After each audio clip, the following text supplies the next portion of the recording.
Espiritismo Vibrando, pelo combate à violência doméstica. Pronto atendimento hoje, segunda-feira, dia 19 de agosto de 2019, o Pronto Atendimento também participando deste especial Espiritismo Vibrando pelo combate à violência doméstica. Sabemos que a palavra combate, ela por si só já traz aí uma questão de antagonismo, mas o objetivo nosso é trazer essa possibilidade de promover a paz nos lares e evitar, sim, a violência. Quero já trazer aqui para o nosso Salve da Tarde, a equipe de segunda-feira, César Carvalho. Boa tarde, seja bem-vindo. Boa tarde, Guilmar. Prazer estar com você, caros ouvintes, internautas, telespectadores, equipe técnica. Como sempre, é ótimo estar aqui às segundas-feiras. César já falou, agora é o Marcos e o Paulo. É que eu estou aqui de segunda-feira, estou aqui ocupando o espaço que o Alexandre Anselmo realiza às segundas. O Alexandre está de férias, então paciência comigo, hein, gente? Marcos e Paulo, sejam bem-vindos. Boa tarde, Guilmar. Boa tarde, nobres amigos, pessoal da técnica. É você, caro ouvinte, caro internauta, caro telespectador. Estamos aqui falando de vida, falando de Jesus, falando de Espiritismo. Boa tarde, Guilmar. Seja bem-vinda entre nós, né?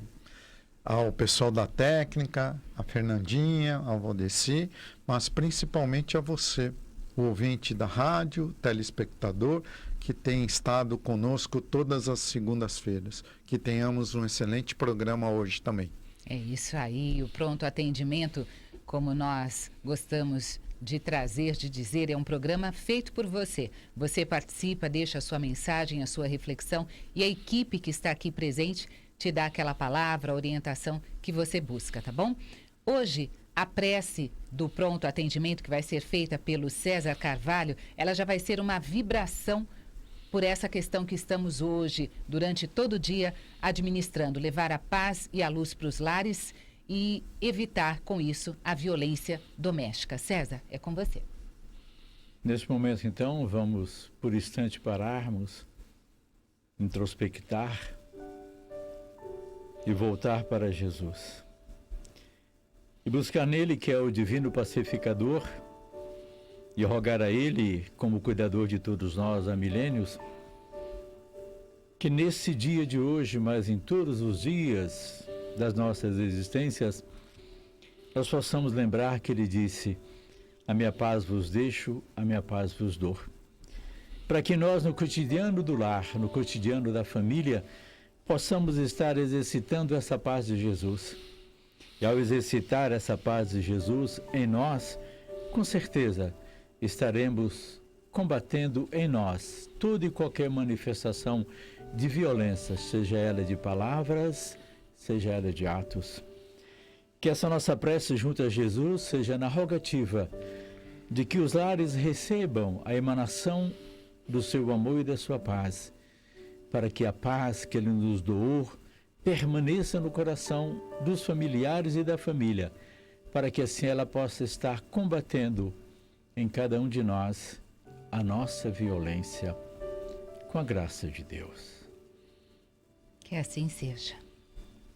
Graças a Deus, graças a Jesus, estamos aqui iniciando o programa Pronto Atendimento desta segunda-feira, agradecendo aqui, como já dissemos, o apoio do Valdeci, da Fernanda, do Jefferson Carvalho e também o apoio da Solange Ribeiro e da Margarete Papinelli, que vai atender a sua ligação.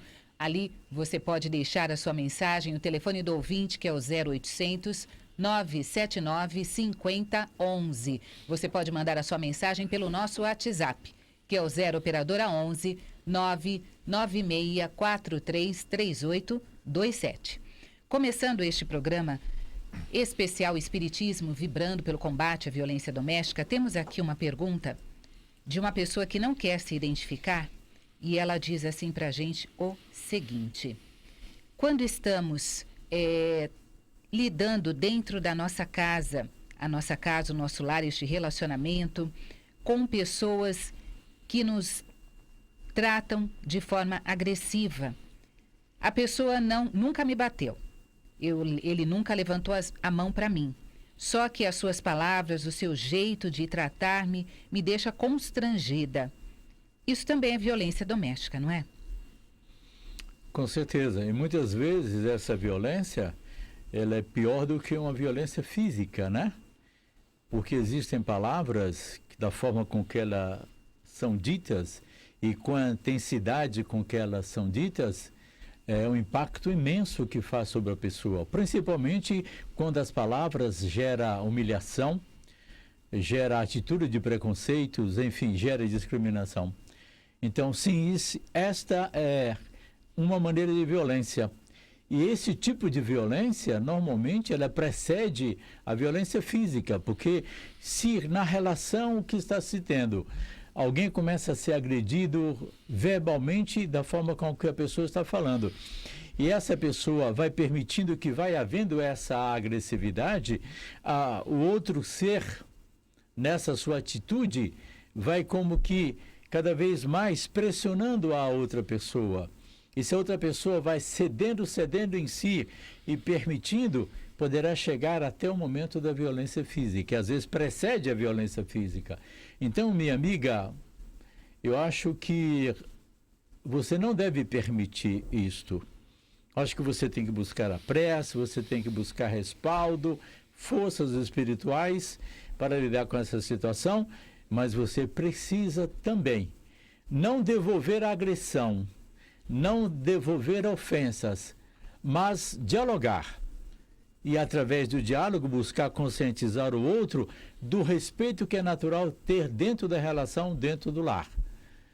E não sei a que nível chega essa agressão, mas também cabe a você analisar em você o quanto você se permite estar convivendo com a pessoa dentro desse processo.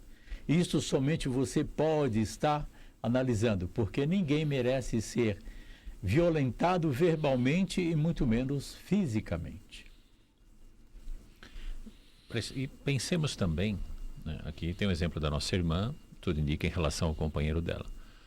Mas reflitamos também em relação aos nossos filhos, né? Muitas vezes, ou algumas vezes, alguns pais, em algumas situações de desequilíbrio, às vezes acabam agredindo verbalmente o filho. Você é imprestável, você só é burro, você não serve para nada, você foi a pior coisa que eu tive na minha vida, eu tenho que ficar te carregando até quando?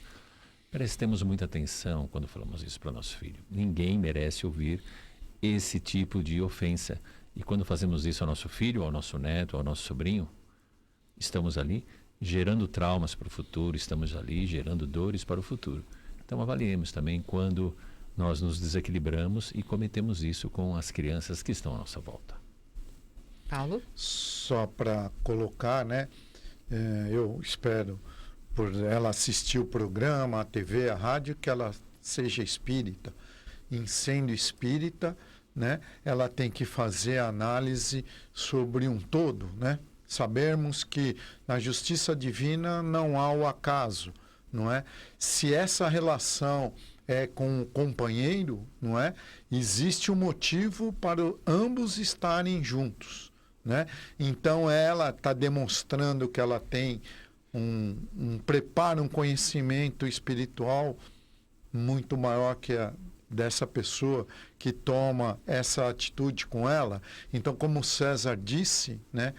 Fazer as suas orações, as suas preces por essa pessoa, pedir a que, né, aos mentores espirituais, principalmente dele, tentem acessá-lo e tentar quebrar, né, esse gelo de personalidade dura, difícil, né? Se for os filhos, mais ainda, né, não são colocados espíritos para a nossa educação, que não nos seja necessário, que não exista um compromisso anterior. E se for com um pai ou uma mãe, mais ainda, né? Mas no fundo é você ter o cristianismo em ti para lidar com essa situação. Não é fácil, é muito difícil, mas Deus, né, não dá a cruz mais pesada do que nós possamos caminhar. Tem que ter equilíbrio, bom senso, mas crer em Deus e no Cristo, que eles a ampararão, com certeza. A próxima participação aqui no Pronto Atendimento desta segunda-feira, hoje dia 19 de agosto de 2019, diz o seguinte: olá, pronto atendimento. Eu me chamo Jeane e moro em Uberaba, Minas Gerais. Acabei de sair de um relacionamento abusivo. Entrei em depressão, perdi o emprego, fiquei no fundo do poço e estou ainda em recuperação. César? Amiga, você está vivendo um momento bastante específico, né? Como você diz, sair de uma relação abusiva, todos esses quadros que você desenvolveu psíquico, emocionalmente, até com reflexos orgânicos, né? E você está em recuperação.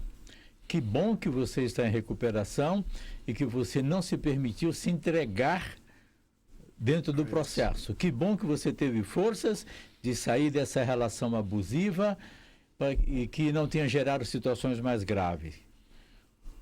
O que você deve continuar fazendo é estar se autorrecuperando.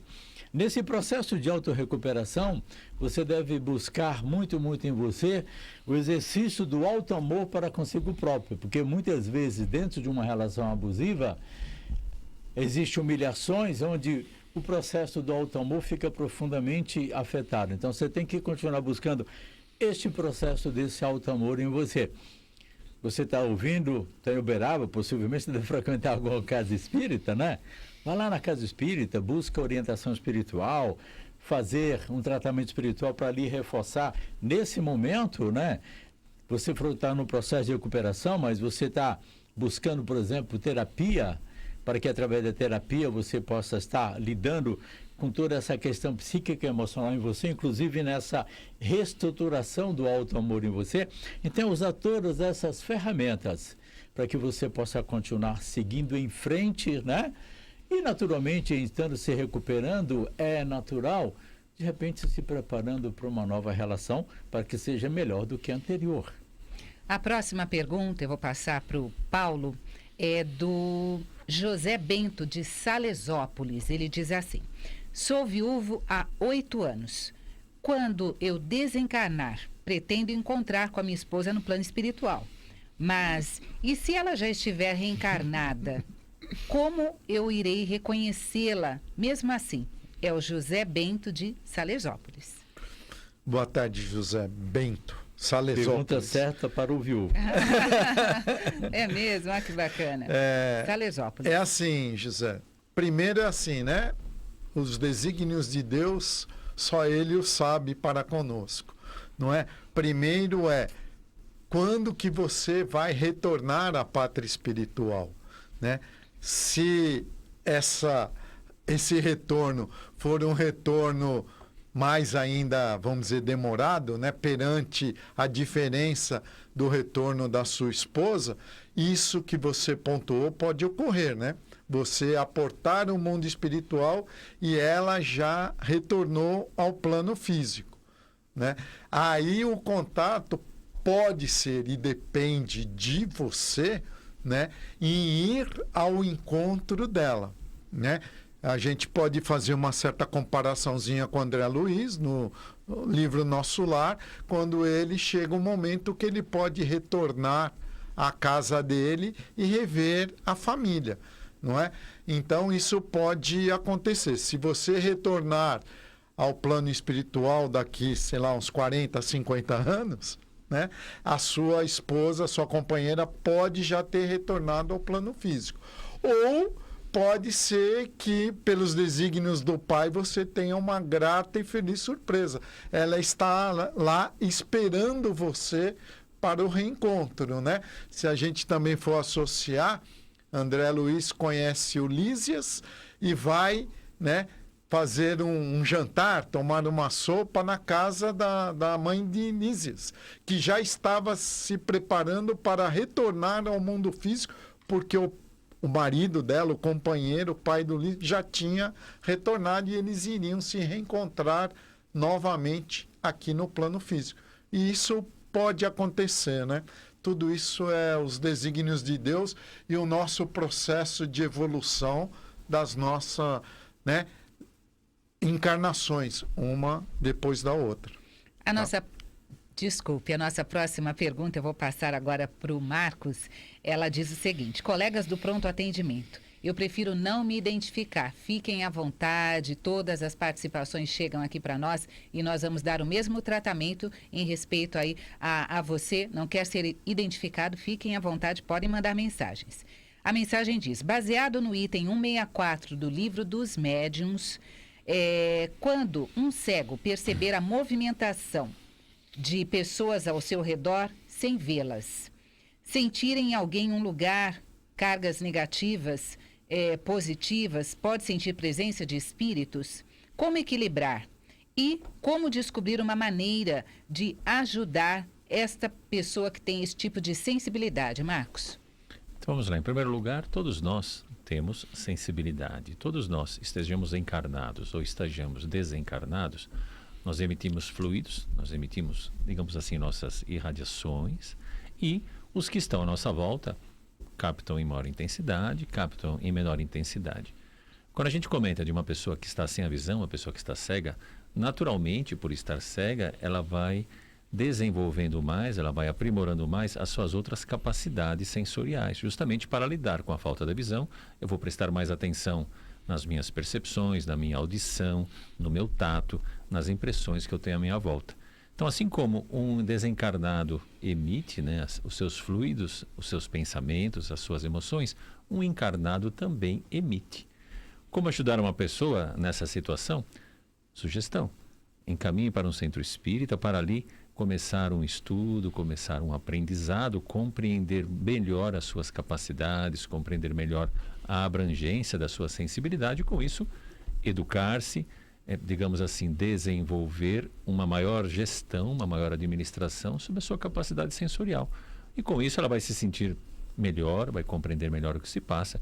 E sempre que sentir alguém em volta que não está bem, por exemplo, vai fazer uma oração, vai entrar em prece, vai entrar no pensamento positivo para devolver fluidos pacíficos, para devolver fluidos amorosos àquele, seja encarnado ou seja desencarnado, que está à sua volta e está emanando irradiações negativas. Então, nada melhor que o conhecimento. O conhecimento é a melhor chave para nós, para lidarmos com aquilo que não sabemos ainda compreender. E a doutrina espírita é muito clara nesse ponto para todos nós. E, dependendo da cidade que você mora, há centros espíritas que vão fornecer, né, cursos metódicos de aprendizado da doutrina espírita, de aprendizado mediúnico, de aprendizado para saber lidar com isso. César, a próxima pergunta vem de Daniel de Goiânia e ele diz o seguinte: boa tarde à equipe do Pronto Atendimento, obrigada pelo seu carinho, viu, Daniel? Em um lar em que o casal com maior poder aquisitivo, um cônjuge ganha mais. Reprimir as amizades do sexo oposto por ciúme doentio, chantageando pela moeda de troca dos presentes caros que oferta, para amenizar a insatisfação afetiva do outro cônjuge, seja violência psicológica ou coação física. É válido uma denúncia ou um boletim de ocorrência? Avaliação de quem está vivendo o processo. O quanto isso constrange, o quanto isso cesseia, o quanto isso causa impacto na pessoa. É a pessoa envolvida que deve avaliar.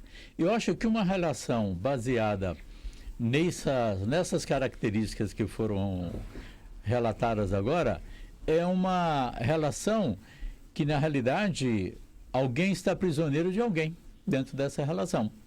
E alguém usa a sua condição financeira, a sua condição de melhor postura financeira para estar, digamos assim, em teoria, comprando a relação do outro. Porque está fazendo isso o quê? Porque não quer que essa pessoa tenha relação de amizade, principalmente com pessoa do outro sexo. Então, o que nós estamos vendo aí? Que a pessoa está utilizando o seu poder aquisitivo para constranger a outra pessoa. Isso é um tipo de violência. Isso é o tipo de violência. Quem está fazendo isso é uma pessoa doente. Uma pessoa doente que, se buscasse um psiquiatra, se buscasse uma psicoterapia, viria que precisa se reeducar no seu comportamento. Mas quem pode avaliar se deve existir ou não uma denúncia, se deve ou não sair da relação, é quem está dentro da relação. Nós, como comunicadores, cabe a nós relatarmos aquilo que o Espiritismo nos posiciona. Sim.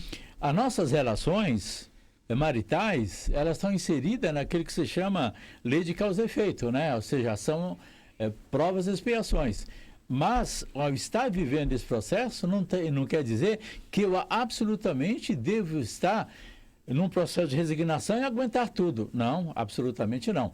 Cada um de nós tem um nosso limite psíquico e emocional. Então, esta pessoa que está vivendo isso tem que avaliar dentro do seu limite e, principalmente, vale a pena eu estar recebendo presente tudo isso e viver esta relação? Porque a relação marital, ela é uma relação que tem que gerar principalmente harmonia e tem que ser uma relação prazerosa entre as duas pessoas. Às vezes a gente extrapola o raciocínio,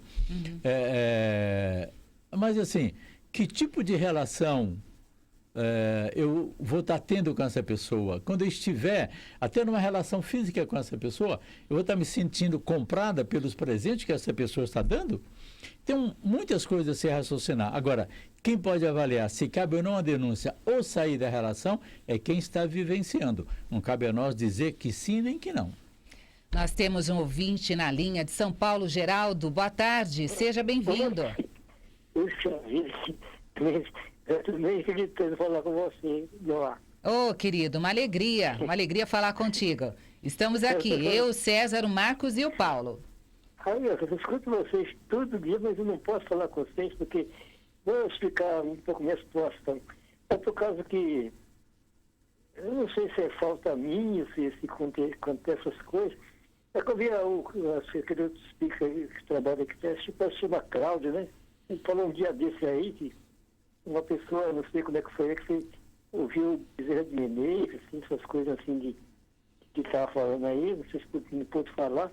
Eu queria só falar assim que o Bezerra de Menezes, eu ia num centro lá 60 anos atrás de Ribeirão Preto, eu já escutava, já assistia a ele falar, do mesmo jeito que ele falava, que ele fala às vezes aí que ele fala no programa aí, ele falava daquele jeito lá assim com aquela mesma voz, entendeu? Uhum. E também aquele o Padre Cícero, eu falando do Padre Cícero, entendeu?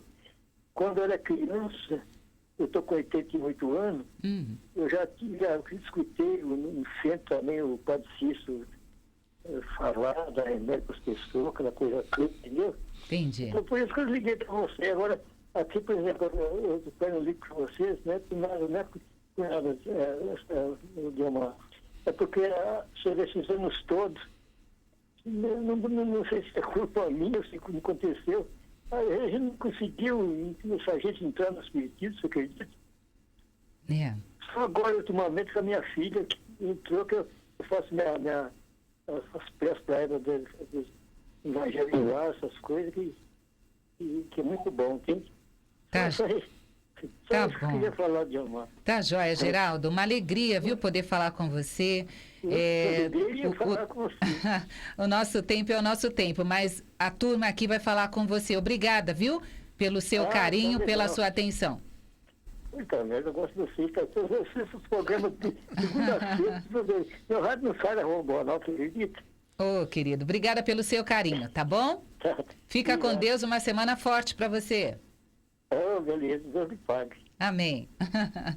Então, nosso ouvinte, o Geraldo, né, César, falando... 88 anos, hein? 88 anos, dizendo que a filha agora está conseguindo levá-lo, de repente, para a doutrina. É o tempo de cada um, né? Com certeza. Já está se preparando já para a próxima encarnação, já está espiritão, né? Sim, e essa questão de se ouvir as mensagens psicofônicas de Bezerra de Menezes, de outros espíritos, que eles têm aquela mesma forma de falar. Isso é um comentário interessante do Geraldo, né, César? É interessante porque quando você lida com o espírito superior, os espíritos superiores, você percebe pela linguagem deles, né, pela forma suave e tranquila de falar, eles estão expressando o seu estágio de evolução, né? Então, é muito interessante que às vezes a gente está estudando obras, e aqui tem uma fala de Bezerra nessa obra, mas na outra obra tem uma fala de outro espírito, do mesmo naipe. Você vê que a forma de expressão é sempre a mesma, né?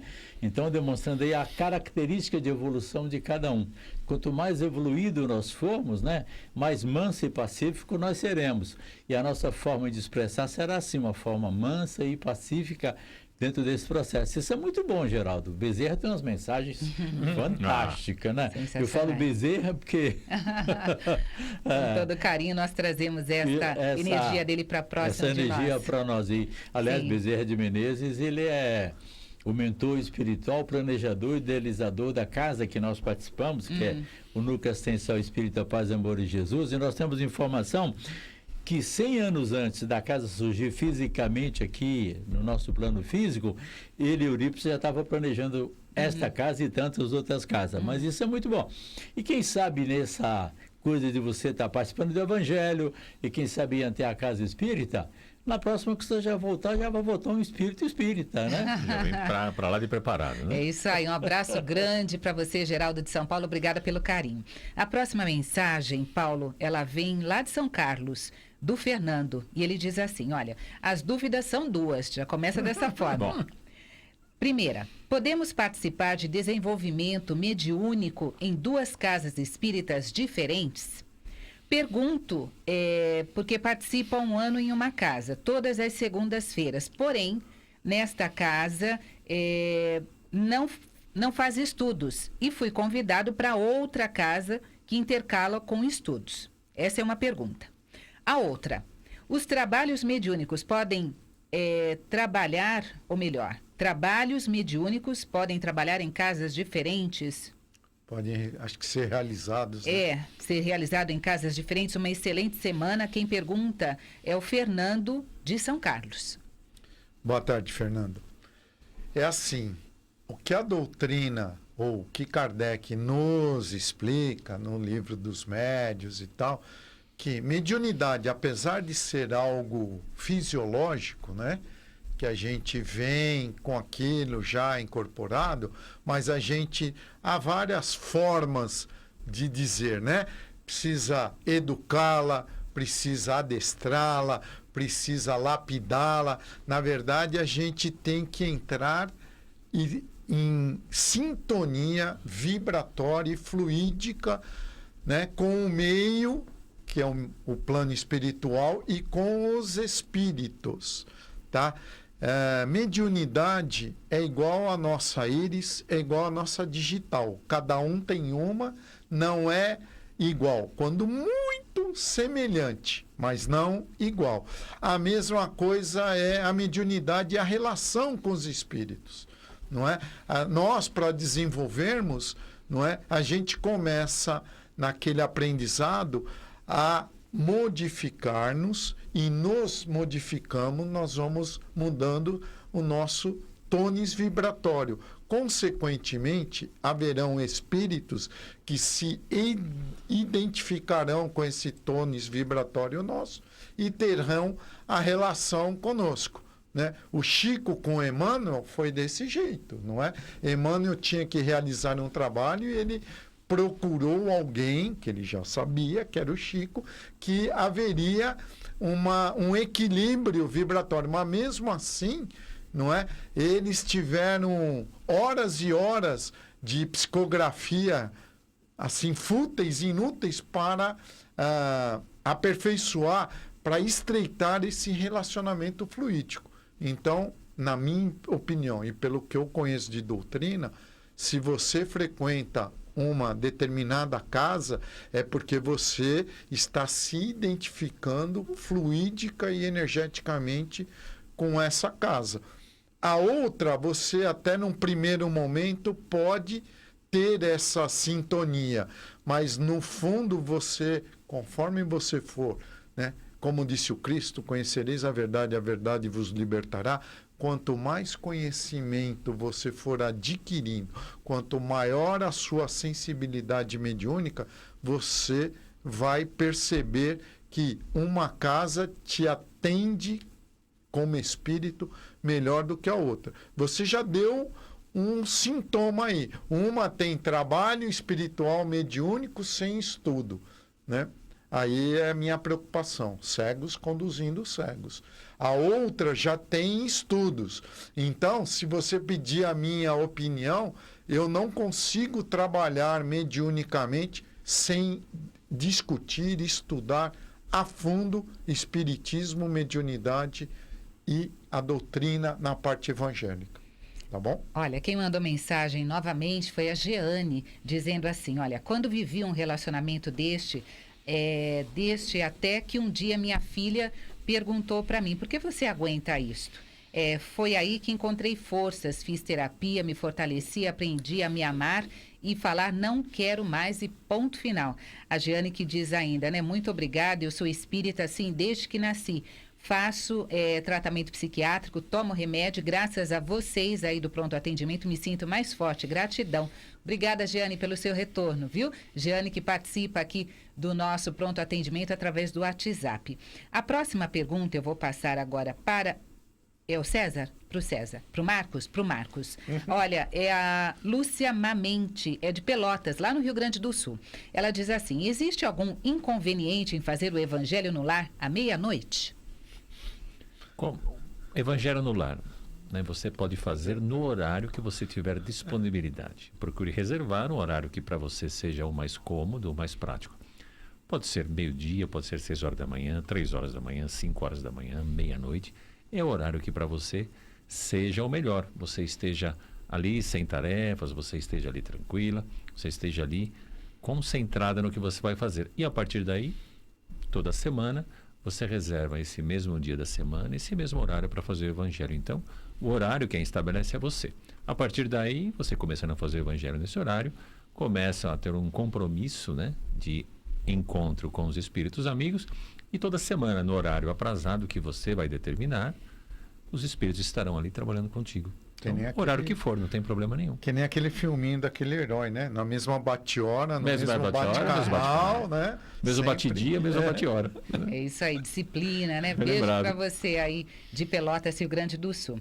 A nossa ouvinte pelo Facebook, agora vou dar um pulinho lá no Facebook, sair aqui do WhatsApp, o facebook.com/Rede Boa Nova de Rádio. Estamos ao vivo pelo Facebook. A Dulce do Bovis, que ela pede preces e orações, a mãezinha dela desencarnou. Força aí, ela que participa sempre do pronto atendimento, continue aí vivendo este luto. Luto é algo legítimo para todos nós, mas busque sempre ajuda. Se fortaleça, tá bom? Nosso carinho para você.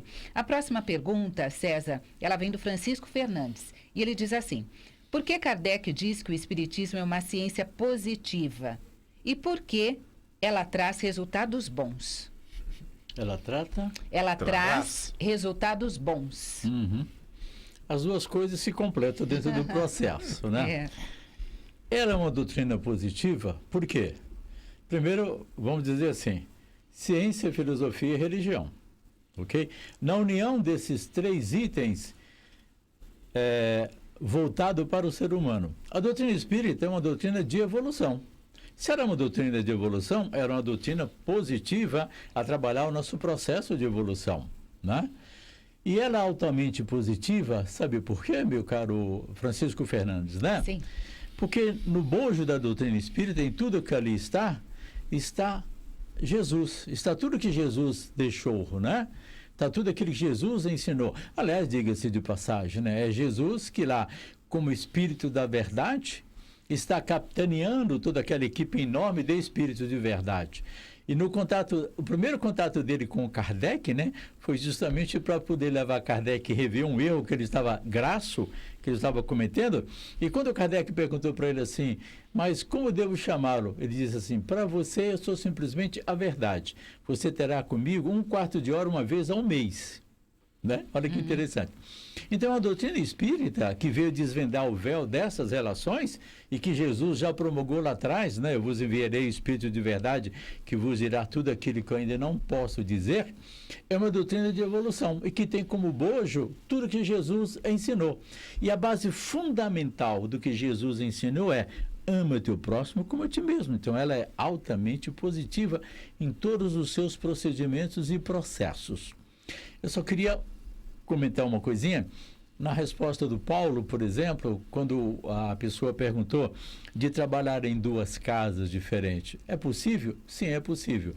Mas o desejável, muitas vezes, é que você se fixe numa mesma casa para que você possa estruturar toda a sua psicosfera espiritual, mediúnica e anímica, naquele contexto daquilo com aquelas equipes que estão dentro daquela casa ali. Olha, a próxima questão ainda no facebook.com/rede Boa Nova de Rádio, Paulo, é da Ivonildes Alves Santana. Olha, deve ser parente minha, será? Beijo para você, Ivonildes. Ela diz assim: Deus dá a chance de viver para quem tem mal súbito e quase morre? Dá a chance de viver.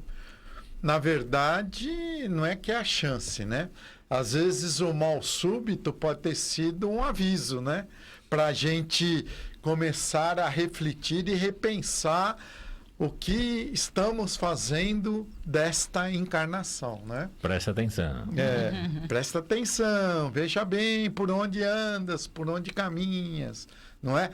Ou, às vezes, estava, né, na programativa reencarnatória este momento, não é, de expiação para que você também tomasse um novo rumo ou se alertasse. Mas, na verdade, esse chamado mal súbito ou aqueles problemas, né, físicos, né, uma pessoa que tem um AVC e não fica com sequelas, tem um infarto e não desencarna, normalmente, né, é Deus nos chamando, puxando a orelha e falando: olha, você se comprometeu perante a mim com isso, esqueceu, né?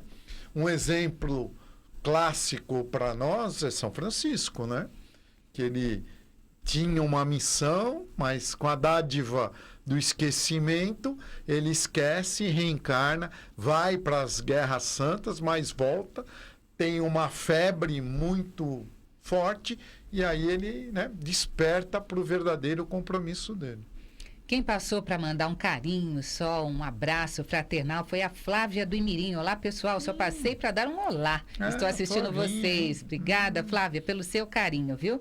A próxima mensagem, Marcos, ela vem, deixa eu ver se tem o nome aqui da pessoa. Não tem o nome. Boa tarde, amigos. Explica essa frase, por gentileza. Nascemos originais e morremos cópias, de Gustav Jung. Você conhece essa frase? Não, essa frase ainda não ouvi. Nascemos originais e morremos cópias. Não. Quem é o autor? Aqui está Gustav como Jung. Gustav Jung. É Carl Gustav Jung, né? É o Jung, né? Teremos que buscar ali o que ele quer trazer com essa mensagem, né, dentro da fala dele. Podemos pesquisar aí e trazer respostas, trazer algumas considerações de acordo com a doutrina espírita, não de acordo com, né, o lado psicológico, né, que Jung nos traz, mas de acordo com a doutrina espírita, podemos trazer algumas considerações tentando interpretar, né, ou entendendo o que ele quis dizer.